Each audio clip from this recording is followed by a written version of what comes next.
जब इंद्रियों की नौका,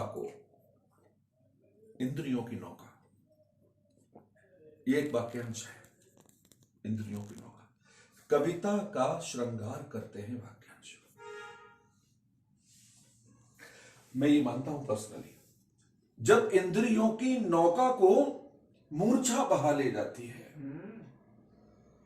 जब इंद्रियों की नौका को मूर्छा बहा ले जाती है, जब ये नाशवान काया चेतना शून्य हो जाती है, क्या बात है, तब याद तुम्हारी आती है। क्या बात है। मतलब पैराडॉक्सिकल सिचुएशन है ये। हाँ बिल्कुल सही है। याद तुम्हारी कब आती है? जब इंद्रियों की नौका को मूर्छा बहा ले जाती है, जब ये नाशवान काया चेतना शून्य हो जाती है, तब याद तुम्हारी आती है। आवत देखी विषय बिहारी और तुरत इंद्रिय कपाट भारी, इंद्रिय द्वार झरोखा नाना, जयते सुतर बैठे नाना, आवत देखी विषय बिहारी तुरत इंद्रिय कपाट भारी। दिनकर ने कहा ना कि मैं विद्ध हो जाता सहज बंकिम ने इनके बाण से, जीत लेती रूपसी नारी जिसे मुस्कान से, सख्त के रहते वही निरुपाय। क्या कहना? पुरुषी संवाद है। उसी पूरा संवाद का मुझे एक कथन याद आ रहा है दिनकर जी का कि मानव की विजय का तूर्य हूं मैं। आप देखिए, दिनकर को कहा गया कि दिनकर को आत्मशलाघी कहा गया इस बात पर कि आत्म प्रशंसा कर रहे हैं दिनकर कि मानव की विजय का तूर्य हूं मैं, उर्वशी अपने समय का सूर्य हूं मैं, अंधतम के भाल पर पावक चलाता हूं। क्या बात कही। जब इंद्रियों की नौका को मूर्छा बहा ले जाती है, जब ये नाशवान काया चेतना शून्य हो जाती है, तब याद तुम्हारी आती है। इसका मतलब देखें, सिद्धक होता है अंतरिक्ष नक्षत्रों की गति के क्रम का। क्या बात है। सिद्धक होता है अंतरिक्ष नक्षत्रों की गति के क्रम का, करता है अंत दिवाकर जब रजनीपति की मति के भ्रम का। जब निशा भोर की बाहों में होकर निढाल बह जाती है, तब याद तुम्हारी आती है। क्या बात है। बहुत सुंदर। मैं व्यस्त देखता हूं जब भी गिल्ली डंडे में बच्चे को, गिल्ली डंडे का प्रतीक है। मैं व्यस्त देखता हूं जब भी गिल्ली डंडे में बच्चे को, यूं ही निहारता रहता हूं अपलक उस मन के सच्चे को। अंततो गत्वा गिल्ली जब डंडे पर आ ही जाती है, तब याद तुम्हारी आती है।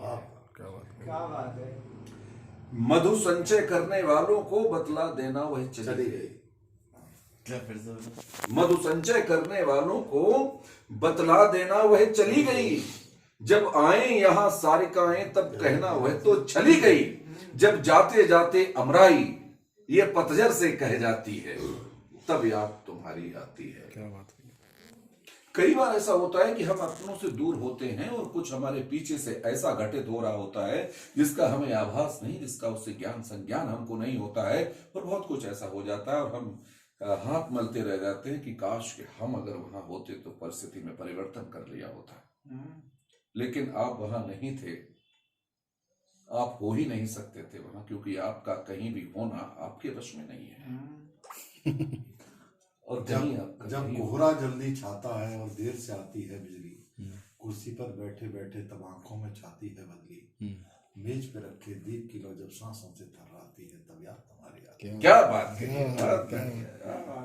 जब रिश्ते वाले आते हैं शादी की चर्चा चलती है, बापू कहते जब ब्याह करो ऊँट तुम्हारी ढलती है। क्या बात। लड़की के गुण गिना गिना जब माँ तस्वीर दिखाती है, तब याद तुम्हारी आती है। जब घर की छत पर रोजाना कुछ बच्चे खेलने आते हैं, गुड़िया को सजाती है लड़की, लड़के बारात चढ़ाते हैं, झूठ मूठ की विदा पे जब कोई लड़की नीर बहाती है, तब याद तुम्हारी। देखिए, बहुत सुंदर। भाव भिन्न है लेकिन जो कविता का शिल्प है उसकी भूमि एक ही है। ये देखिए,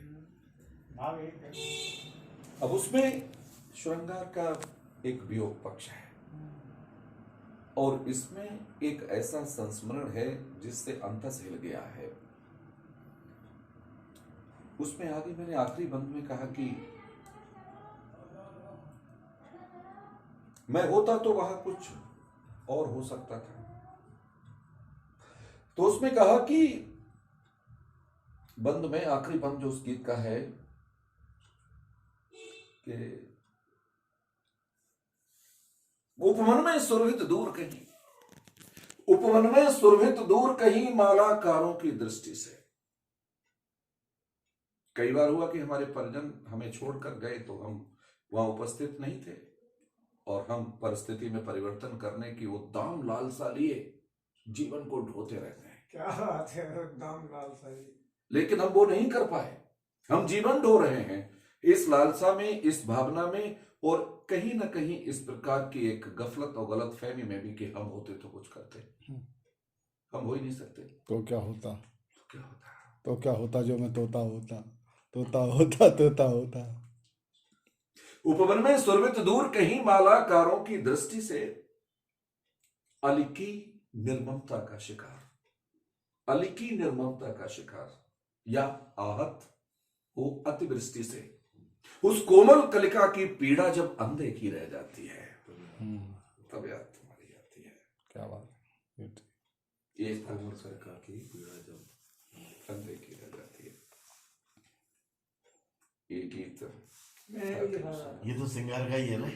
जब याद तुम्हारी आती है आंखों से आंसू गिरते हैं, गिर गिर कर रुकते जाते हैं, रुक रुक कर गिरते जाते हैं, थमने का नाम नहीं देते। जब याद तुम्हारी आती है, क्या कहना है।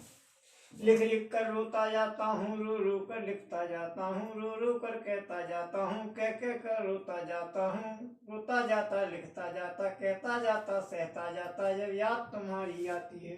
क्या बात है, शब्दों का बहुत शानदार तरीके से ऐसे ये भाव कहाँ कहाँ स्ट्राइक कर जाए, कुछ क्या कहने, क्या कहने। और कई बार पटल पर, मानस के पटल पर कई बार वो पंक्तियां अनायासी बारजी ओवर आती हैं जब कोई संदर्भ हो, जब प्रसंग से आप जुड़ गए हो। पता नहीं कौन सा ऐसा चैम्बर है मस्तिष्क का कि वो एकदम से उस झरोका खुलता है और उसके बाद वो शब्द निकलकर अपने आप ही आ जाता है।